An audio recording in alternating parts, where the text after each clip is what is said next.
नमस्कार फ्रेंड्स, मैं विजय sir, SP Shukla educate में आपका स्वागत है।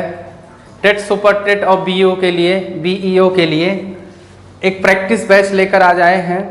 इसमें बहुत शानदार क्वेश्चन का कलेक्शन है। अगर आप ऐसे ही पर डे आप प्रैक्टिस करते जाएंगे, जितने भी हम प्रैक्टिस करा रहे हैं, तो 100% आपको क्वेश्चन एग्जाम में मिलेगा ज़रूर। तो आइए क्वेश्चन को देखते हैं। पहला क्वेश्चन, संख्याओं 1, 2, 3, 4 डैश, इसके बाद 98, 99, 100 को परस्पर गुणा किया जाता है तो गुणनफल के दाईं ओर अंत में शून्यों की संख्या कितनी होगी। यानी जो जीरो है वो कितना बनेगा दाईं ओर। और जीरो कब बनता है तो आपको हम बता दें, जीरो तभी बनता है जब 2 और 5 का जोड़ा हो। किसका जोड़ा हो? 2 और 5 का जब जोड़ा बनेगा तभी जीरो बनता है। जब तक 2 और 5 आपस में नहीं मिलेंगे तब तक जीरो नहीं बनेगा। ठीक है, तो जब तक 2 और 5 आपस में नहीं मिलेंगे तो जीरो की संख्या नहीं हो सकती। तो 2 और 5 आपस में मिलेंगे तभी जीरो बन सकता है। तो अगर हम आपसे कहें कि 1, 2, 3, 4, 5, 6, 7, 8, 9, 10 को अगर हम परस्पर गुणा कर दें तो गुणनफल के दाईं ओर कितनी जीरो आएंगे। गुणा अगर कर दिया जाए तो गुणनफल के दाईं ओर कितना जीरो आएगा। तो आप देख रहे होंगे कि यहाँ पर 2 कई बार आ रहा है, लेकिन 5 यहाँ पर एक बार है और 5 यहाँ पर एक बार है। तो 5 और 2 का जोड़ा आपस में बनाना है। अकेले 2 जीरो नहीं बना सकता, अकेले 5 जीरो नहीं बना सकता। तो जब तक 2 और 5 आपस में नहीं मिलेंगे तब तक जीरो नहीं बनेगा।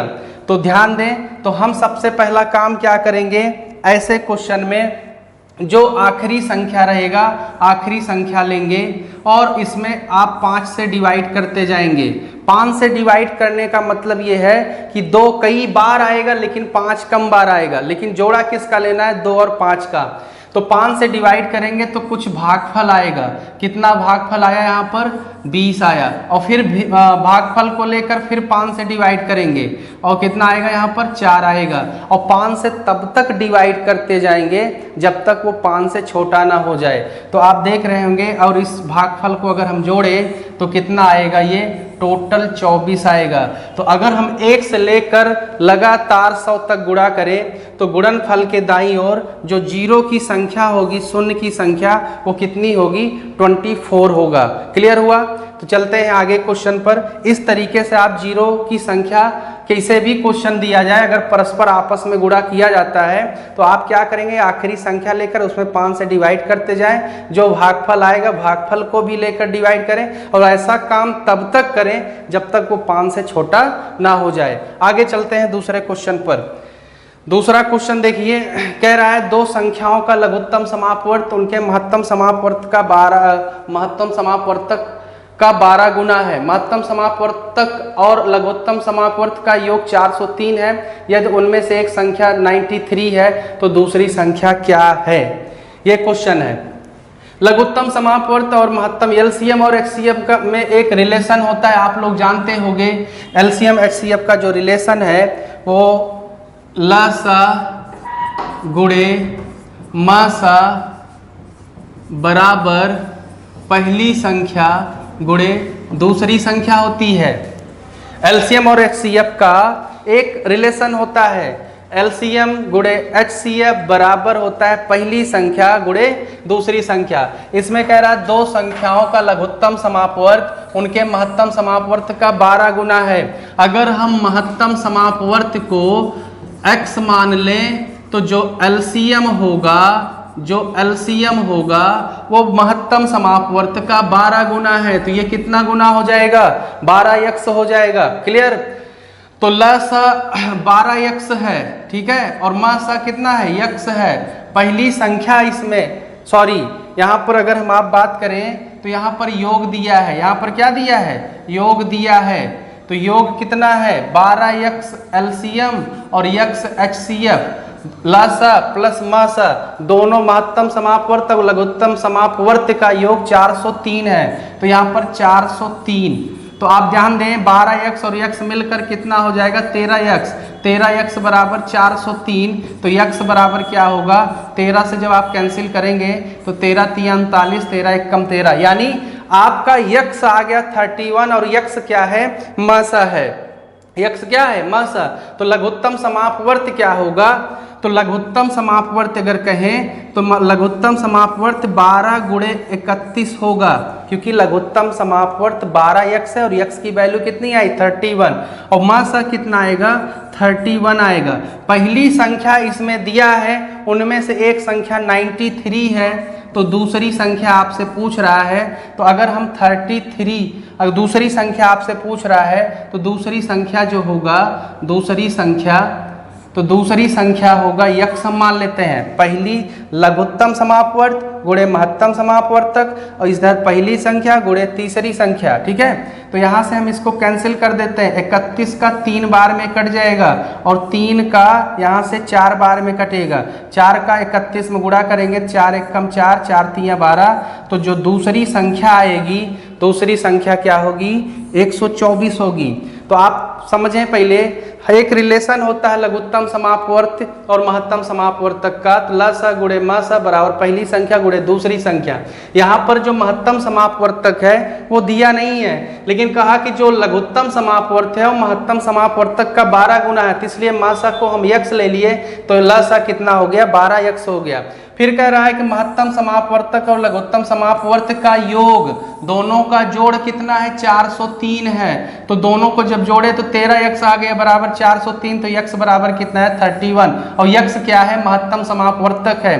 तो अगर 31 महत्तम समापवर्तक है तो 31 का 12 गुना करेंगे तो एलसीएम आएगा और यहाँ से आप रिलेशन लेकर दूसरी संख्या निकाल सकते हैं, ठीक है। आगे बढ़ते हैं दूसरे क्वेश्चन पर।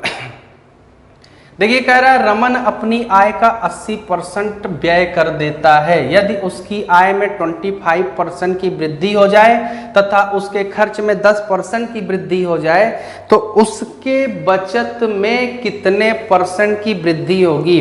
इस तरीके से क्वेश्चन बीईओ में जरूर पूछा जाएगा परसेंटेज से। क्वेश्चन का लेवल थोड़ा सा रहेगा, टेट सुपर टेट से ज्यादा लेवल रहेगा बीईओ का, तो वहां से आप ध्यान दीजिए क्वेश्चन इस तरीके से पूछे जाएंगे। अगर हम आपसे कहें कि आय और खर्च और बचत में क्या रिलेशन होता है, तो आपको हम एक छोटा सा एग्जांपल देते हैं कि जैसे हम मान लेते हैं ये आय है इनकम और ये खर्च है व्यय और ये बचत है सेविंग, जिसको कह सकते हैं, जिसको क्या कह सकते हैं सेविंग। अगर हम मान लेते हैं कि किसी के पास 100 रुपए है, किसी के पास कितना है 100 रुपए है और 100 रुपए में उसने 80 रुपए खर्च कर दिया, 100 रुपए में कितना खर्च कर दिया 80 रुपए खर्च कर दिया, तो बचाएगा कितना वो, तो 100 में अगर 80 खर्च किया तो बचाएगा कितना 20 बचाएगा। 100 में अगर उसने 80 खर्च कर दिया तो बचाएगा कितना 20 बचाएगा। तो आप यहां से देख सकते हैं कि आय बराबर होता है खर्च और बचत के। अगर हम इनका रिलेशन यहां से लें तो इनकम बराबर होता है खर्च और बचत के, आय बराबर खर्च और बचत के। तो ध्यान दीजिए हम इसी पर गणना कर लेंगे। तो यहां पर हम लिख देते हैं आय, यहां पर लिख देते हैं खर्च और यहां पर लिख देते हैं बचत, ठीक है। आय को हम 100 मान लेते हैं, क्योंकि जितना भी इनकम होगा जो व्यक्ति कमा रहा है उसका जो इनकम होगा वो अपने आप में 100% होता है। आय को हम 100 मान लिए। खर्च कितना किया 100 का 80% खर्च किया, क्वेश्चन में कह रहा 80% खर्च किया, तो 100 का 80% 80 हो गया। तो बचाया कितना होगा वो, तो बचाया 20 होगा, वो बचाया कितना होगा 20। अब कह रहा यदि उसकी आय में 25% की वृद्धि हो जाए, तो अगर 100 में 25% बढ़ाएंगे तो कितना हो जाएगा 125 हो जाएगा। 100 का 25% बढ़ाएंगे कितना हो जाएगा 125। और कह रहा है उसके खर्च में भी 10% की वृद्धि हो जाए, तो 80 खर्च कर रहा है तो 80 में भी अगर 10% की वृद्धि होगा, तो ध्यान दीजिए 80 में 10% बढ़ाएंगे तो 90 नहीं होगा, क्योंकि 100 से आप कोई परसेंटेज तुरंत बढ़ा सकते हैं, क्योंकि 100 बेस होता है, तो 100 से 100 कट जाता है तो आप डायरेक्ट बढ़ा सकते हैं। लेकिन 80 में 10% बढ़ाएंगे तो 80 का अगर 10% निकाल दें तो 80 का 10% 8 होता है, तो इसमें 8 बढ़ेगा। अब ध्यान दीजिए, इसका जब 25% बढ़ा तो ये 125 हो गया, यहाँ 10% बढ़ाए तो ये 80 में 8 बढ़कर कितना हो जाएगा, 88 हो जाएगा। तो अब 100 में 80 खर्च कर रहा था तो 20 बचाया, तो 100 में 80 जब खर्च किया 20 कैसे आया, 100 में हमने 80 माइनस किया, तो 125 में अगर 88 आप माइनस करेंगे तो 12 इधर और 25 उधर, तो 12 और 25 मिलकर कितना हो जाएगा, 37 हो जाएगा। कितना हो जाएगा, 37। अब उसकी 125 आए हैं, 88 खर्च कर रहा है, कितना बचा रहा है, 37 बचा रहा है। पहले उसकी बचत कितना होता था, पहले उसकी 20 बचत होता था, अब कितना बचाने लगा, 37 बचाने लगा। कितना ज्यादा बचाने लगा, तो आप देख पा रहे होंगे कि वो 17 रुपए ज्यादा बचाने लगा। पहले 20 रुपए बचा रहा था, अब 37 रुपए बचा रहा है, तो कितना ज्यादा बचाने लगा, 17 रुपए ज्यादा बचाने लगा। और 17 रुपए ज्यादा बचा कहां से रहा है, 20 से। हमेशा इनिशियल वैल्यू हर में लिखते हैं, यानी 20 से ही ये बढ़कर 17 हो रहा था, 37 जो हुआ, तो 20 से बढ़ रहा है। परसेंट निकालने के लिए 100 से गुणा कर लें तो 20 पंचे 100, 17 पचे कितना होगा, 85% की वृद्धि होगी। तो बचत में कितने परसेंट की वृद्धि होगी, 85% की वृद्धि होगी। तो इस तरीके से आप कह सकते हैं कि उसके बचत में कितने परसेंट की वृद्धि हुआ, 85% की वृद्धि हुआ। इस तरीके से डाटा आप मान के सारी चीजें कर सकते हैं। चलिए चलते हैं अगले क्वेश्चन पर। आइए अगला क्वेश्चन देखें। कह रहा है कि एक दुकानदार घड़ी बेचते समय 5% की छूट देता है। कोई दुकानदार है, वो घड़ी बेचते समय 5% की छूट देता है। यदि वह 7% की छूट देने लगे, यदि वह 7% की छूट देने लगे, तो जो वो लाभ कमा रहा था 5% छूट देने के बाद, तो उसके लाभ में 15 रुपए की कमी हो जाती है। उसके लाभ में कितना कमी हो जाती है, 15 रुपए की कमी हो जाती है। तो घड़ी का जो अंकित मूल्य है वो आपको ज्ञात करना है। तो ध्यान दीजिए, 5% छूट दे रहा था, 5% के बाद कितना छूट देने लगा, 7%। छूट में कितने परसेंट की वृद्धि हुई, तो छूट में 2% की वृद्धि हुई। और ये 2% के कारण कितना रुपए कम मिलने लगा, 15 रुपए कम मिलने लगा। तो 2% बराबर 15, तो 1% बराबर 15/2। और जो अंकित मूल्य होता है, मार्केट प्राइस, वो अपने आप में 100% होता है। ये 15/2 है, 15/2 गुणे 100। अगर हम इसको सॉल्व करें तो ये 2 से जब कैंसिल करेंगे तो ये 50 आएगा, और 15 पचे कितना होता है, 75। यानी जो घड़ी का अंकित मूल्य है वो 750 रुपए है। ठीक है, 5% की छूट दे रहा था, 5% से उसने छूट बढ़ा दिया 7%। 5% पर जो लाभ कमा रहा था वो 7% पर 15 रुपए कम हो गया। तो 5 से कितना बढ़ गया छूट, 2% बढ़ गया, और 2% के कारण कितना रुपए उसका कम हो गया, 15 रुपए। तो 100% बराबर कितना आएगा, 750 रुपए आएगा। क्लियर, आगे बढ़ते हैं भैया, चलते हैं दूसरे क्वेश्चन पर। दूसरा क्वेश्चन देखिए आप लोग ध्यान से, बहुत अच्छा क्वेश्चन है दूसरा। अब ध्यान दीजिए, कह रहा एक रेडियो विक्रेता ने एक रेडियो 2.5% हानि पर बेचा। कोई रेडियो बेच रहा है, दुकानदार है, तो 2.5% हानि पर बेच दिया। यदि उसने वही 100 रुपए अधिक कीमत पर बेचा होता तो उसे 7.5% का लाभ होता। कितने परसेंट का, 7.5% का। ध्यान दीजिए, इसमें जो राशि बेची जा रही है उसको आप सेलिंग प्राइस या विक्रय मूल्य कहते हो। पहले वो 2.5% हानि पर बेचा, इसके बाद जब 100 रुपए बढ़ा दिया, वह 100 रुपए अधिक कीमत कर दिया, तो उसे 7.5% का लाभ हो गया। तो आप ये बताइए, पहले 2.5% की हानि, अब 7.5% का लाभ, तो दोनों आपस में ऐड हो जाएंगे। या फिर इस ध्यान दीजिए, अगर हम इसका क्रय मूल्य 100 मान लें, क्रय मूल्य कितना मान लें, 100, तो अगर इसका क्रय मूल्य 100 मान लें तो पहले वो कितने परसेंट हानि पर बेच रहा था, 2.5% हानि पर बेच रहा था, यानी 90.75% पर बेचेगा। या 97.5 रुपए पर बेचेगा, क्योंकि हमने वहां पर एग्जैक्ट मान लिया है, 100 मान लिया है, परसेंटेज नहीं माना।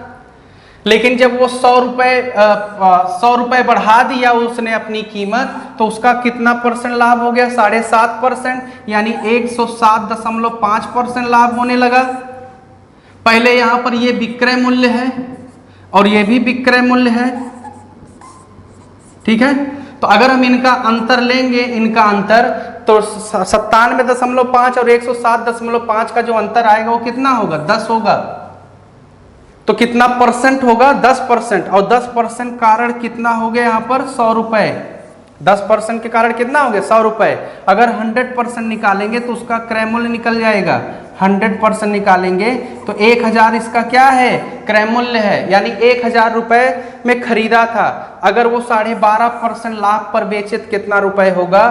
तो 1000 का 12.5% 112.5 बटा 100, क्योंकि जो लाभ होता है वो 100 में जोड़ कर लिखते हैं। एक 0 दशमलव हटा देगा, कितना आएगा? 1125 रुपए उसका विक्रय मूल्य आएगा। तो आपका कौन सा ऑप्शन होगा? बी। आइए फिर से ध्यान दें इस क्वेश्चन को, ध्यान दीजिए। 2.5% का हानि पर बेच रहा था, पहले 2.5% की हानि पर बेच रहा था। 100 रुपए अधिक कीमत पे जब बेचने लगा तो उसका कितना परसेंट लाभ हो गया? 7.5% का लाभ हो गया। अगर वह 12.5% के लाभ के लिए और रेडियो बेचे तो कितने में बेचना होगा उसे?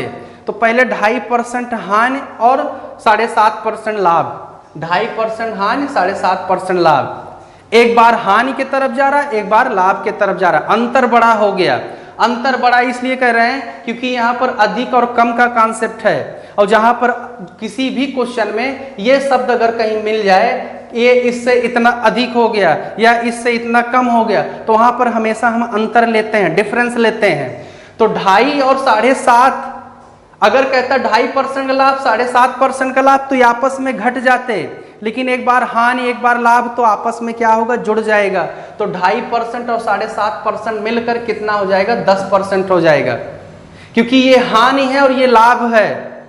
जब भी हानि लाभ होगा और अधिक कम की कॉन्सेप्ट होगा तो वहां पर परसेंटेज जुड़ जाएंगे, लेकिन लाभ लाभ होगा तो अंतर घट जाएगा, हानि हानि होगा तो अंतर घट जाएगा। तो 10% बराबर किसके? ये 100 के, क्योंकि 100 रुपए अधिक कीमत पर बेचा, तो वो 12.5% का लाभ चाह रहा है। तो 12.5% का लाभ अगर चाह रहा है तो हम बेस हमेशा क्रय मूल्य को 100% ही मानते हैं। हानि होगा तो 100 से आप घटाएंगे, लाभ होगा तो 100 से बढ़ाएंगे। तो 12.5%, अगर हम 1% यहाँ से निकालें तो 1% बराबर कितना आएगा? 100/10 आएगा। तो ये आ गया 10, ठीक है। 12.5% का लाभ चाहिए तो 112.5 बराबर क्या होगा?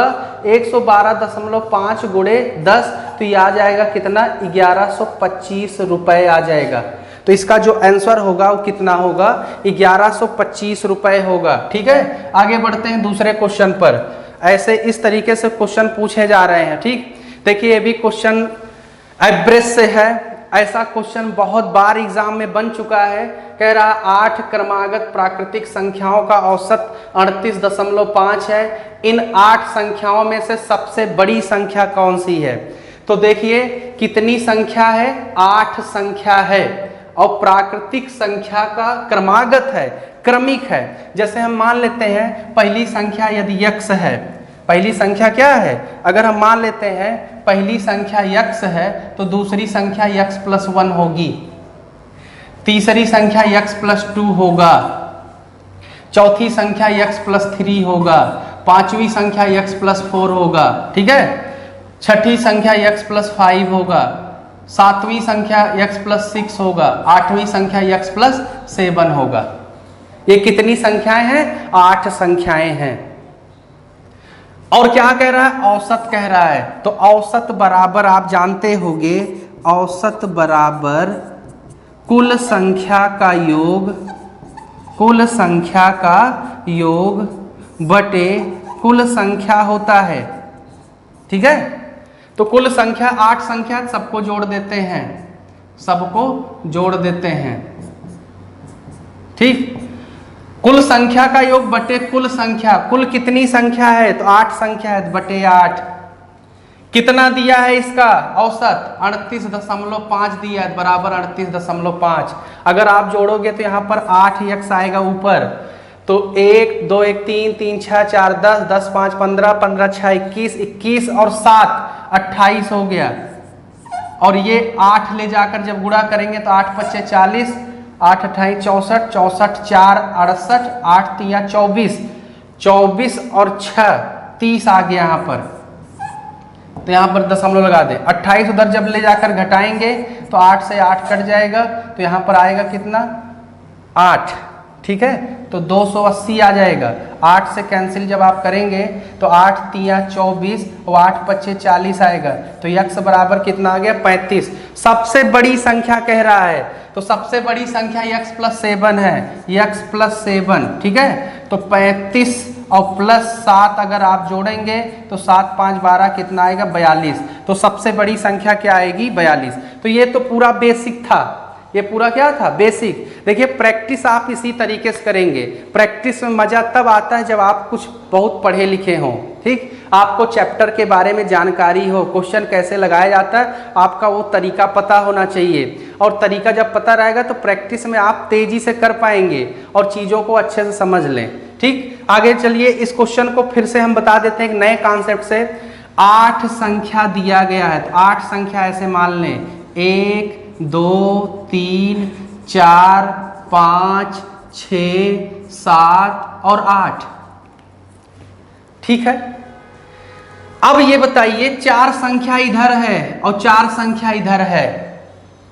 4 संख्या इधर है और 4 संख्या इधर है। अगर हम आपसे कह दें औसत बीचों बीच, औसत मीन्स क्या होता है? बीचों बीच की संख्या। तो बीचों बीच की संख्या कौन सी होगी? ये होगी कि ये होगी? तो इन दोनों के बीच में होगा औसत। और औसत कितना दिया है? 38.5। जब भी कभी क्रमागत संख्याओं में बीच की संख्या प्राप्त नहीं होती, जैसे इसमें प्राप्त नहीं हुआ, तो उसका औसत हमेशा दशमलव में बनेगा। उसका औसत हमेशा किस में बनेगा? दशमलव में। जैसे यहाँ पर देखिए 2 3 4 5, इसका अगर औसत लें तो ये आएगा 3.5। इसका औसत कितना आएगा? 3.5। या इधर देख लें 6 7 8 9 10, और यहाँ पर अगर हम 11 कर दें तो आप ध्यान दीजिए 3 इधर 3 इधर क्रमागत है, तो इसका जो औसत आएगा वो 8.5 आएगा। या फिर और कुछ देख लें, ठीक है, और कुछ देख लें इधर। जैसे हम आपसे कह दें कि 12 13 14 15 16, इसका औसत बताइए क्या होगा? इसका औसत 14 होगा, क्योंकि बीचों बीच है। लेकिन अगर एक संख्या और ले लें 17, तो इसका औसत बताइए क्या होगा? इसका औसत होगा 14.5 होगा। ठीक, अगर यहाँ पर हम कह दें 22 23 24 25, इसका औसत बताइए क्या होगा? तो इसका औसत 23.5 आएगा, बीचों बीच, क्योंकि इसमें बीचों बीच संख्या नहीं मिल रही है। ठीक, आइए आगे देखते हैं। आगे ध्यान दीजिए, 38.5। 38.5 एक पूर्ण संख्या नहीं है। 38.5 एक पूर्ण संख्या नहीं है। 38.5 के आगे कौन सी संख्या आएगी? 39 आएगा। क्रमागत है। क्रमागत का मतलब क्रम से आने वाली सभी संख्याएं, जो क्रम से संख्याएं चलती हैं।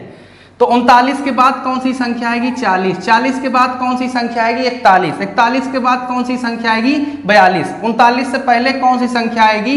39 से पहले 38। 38 से पहले 37। 37 से पहले 36 और 36 से पहले 35। अब इसमें कोई भी संख्या आपसे पूछी जाती तो आप कुछ भी बता देते। सबसे छोटी 35, इसके बाद इससे बड़ी 36, दूसरी संख्या 36, तीसरी संख्या 37, सबसे बड़ी संख्या क्या होगी? सबसे बड़ी संख्या दिया है 42। तो आपका आंसर क्या होगा? 42। तो आपका आंसर क्या होगा? 42। आगे चलते हैं दूसरे क्वेश्चन पर। एक स्कूल में 180 छात्रों का औसत भार दिया हुआ है। एक स्कूल में 180 छात्रों का औसत भार 50 किलोग्राम है। लड़कों का औसत भार 60 किलोग्राम और लड़कियों का औसत भार 45 किलोग्राम है। तो स्कूल में लड़के और लड़कियों की संख्या ज्ञात कीजिए। कितना होगा लड़के और लड़कियों की संख्या। तो ध्यान दीजिए, जब भी दो चीजें अलग अलग रहे और उसको आपस में मिला दिया जाए तो वहां पर हमेशा एलिगेशन बनता है।